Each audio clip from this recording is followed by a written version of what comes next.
Ah, quel despote! Quelle arrogance! La torture l'exalte. Il est tout en proie aux dragons. Leurs griffes lui labourent les entrailles. Ça serait pas possible sans magie. Ça, y a pas d'erreur. Je me tarabuste, moi, je m'efforce. Je suis en retard, toujours quand même. C'est mon bras qui m'handicape. Il me passe des décharges à hurler. Je me tire trop dur sur mes coutures. C'est pas la mauvaise volonté. Je vois plus mes mains tellement que je m'agite. Je fais des tic-tac si crépitants que le cuivre en fume. Toute la barre est rouge. Mes os des bras, des mains, des nerfs sont en feu, aussi des secousses, des foudres qui me broient l'épaule. Ça le stimule que je peine. Il aime la souffrance. Il n'y a que le martyr qui l'excite. Bravo, chérubin, qu'il me braille. J'en avais la main tout en flamme à jouer mes bouts de bâton, encore plus vite. Je m'acharne, j'embouille, j'en trémousse, je tourne dingue plus encore que lui. La vraie danse sacrée, pas d'erreur. On y est, c'est la grande secousse. Ça y est que je m'exclame, je jouis déjà. On y est, Sostène, que je m'écrie. Mais non, connard qui me rabroue, c'est au clair de lune. Au clair de lune? Ah, le macaque, il me pourfend.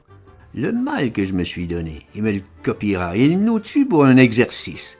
Il me crève de fatigue. Ah, l'ordure. Je suffoque, je suis à bout. Ah, le goa, le charme, la chiotte. J'en sens plus mes membres d'épuisement. Je suis baratiné.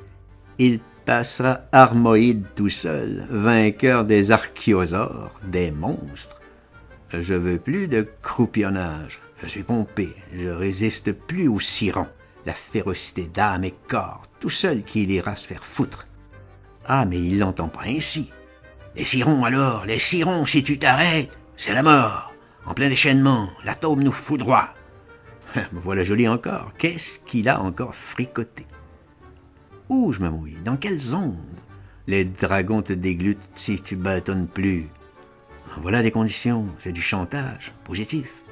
Je suis réobligé de faire l'andouille. T'es dans la 4e puissance, qu'il me crie au vol. Ça me fait une belle cuisse, fallait que je m'y remette. Je voyais tout double, triple, quadruple. Je voyais Sostène à 36 têtes avec plein de queues de dragon autour collées, juteuses, à larges écailles. Que ça faisait méli-mélo, un tourbillon de chair et d'os dans le milieu de la pièce.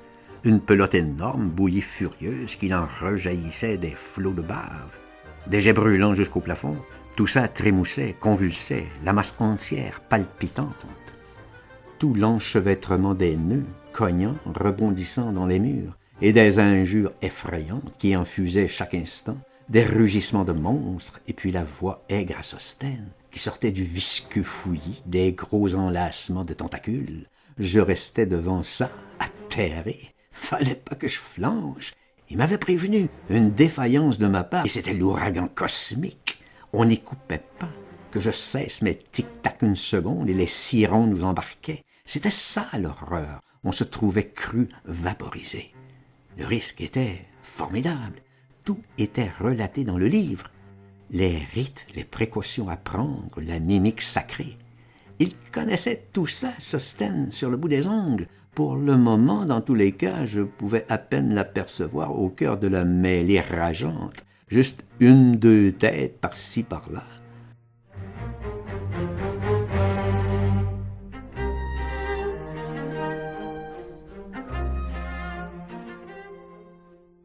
Un moment, ça s'est détendu, effondré d'un bloc. Tout s'est écroulé au tapis, toute la viande furieuse.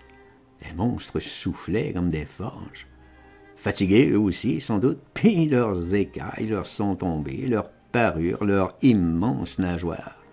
Leur genre d'ailes de nacre, tout ça a fondu sous mes yeux, évaporé dans un petit nuage.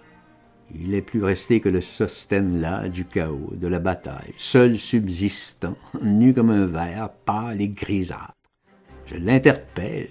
« Alors, t'es servi? » « Allons, qu'il me rebec, au travail. » Il se recroqueville en tailleur, il se tâtonne la tête, pensif au possible.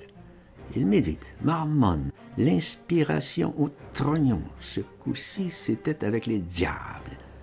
C'était plus du tout le même tabac, plus du tout le même rythme, la même vogue. une autre historiette complètement.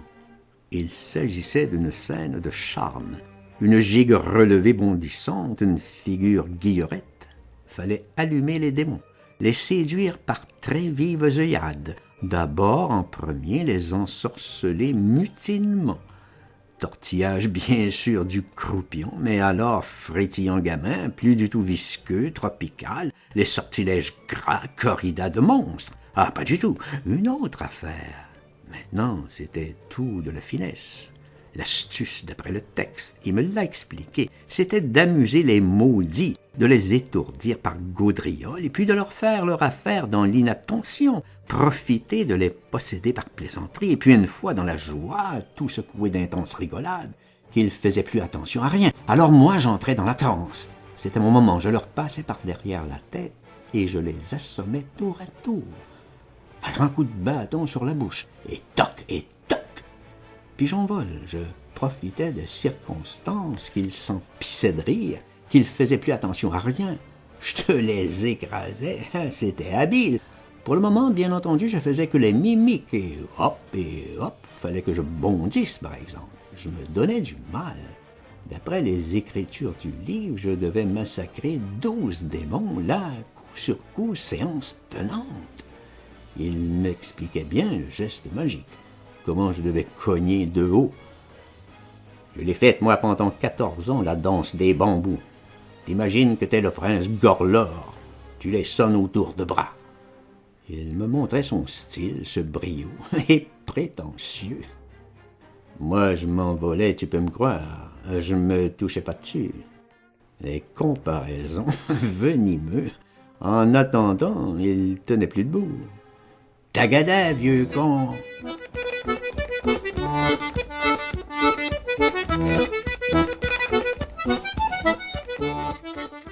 T'es enragé, merde, tais-toi! Il m'explique quand même. Il dit, tiens, regarde donc, regarde bien, moutard. Le voilà qui ressort ces images. Il rouvre le livre. Il me redétaille. Il me fait grâce de rien.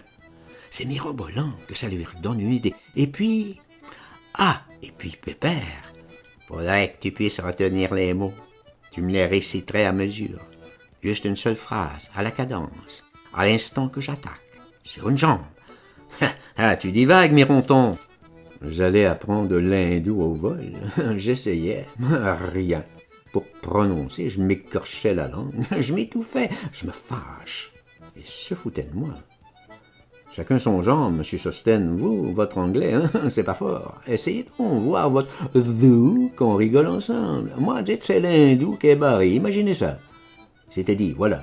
J'en parle plus, je bronche plus, je contemple les désastres. Notre chambre en décombre du pétard. Heureusement, c'était qu'une moquette, toute notre crèche entièrement tapie. Ça amortissait bien les bons. On se serait déjà cassé les chevilles avec nos sauts de bête. Il y a que l'armoire qui avait trinqué, un choc en pleine glace, en miettes un bon tiers. Ça porte bonheur, dit Mongolique. Je lui demande. Je voulais qu'on rigole.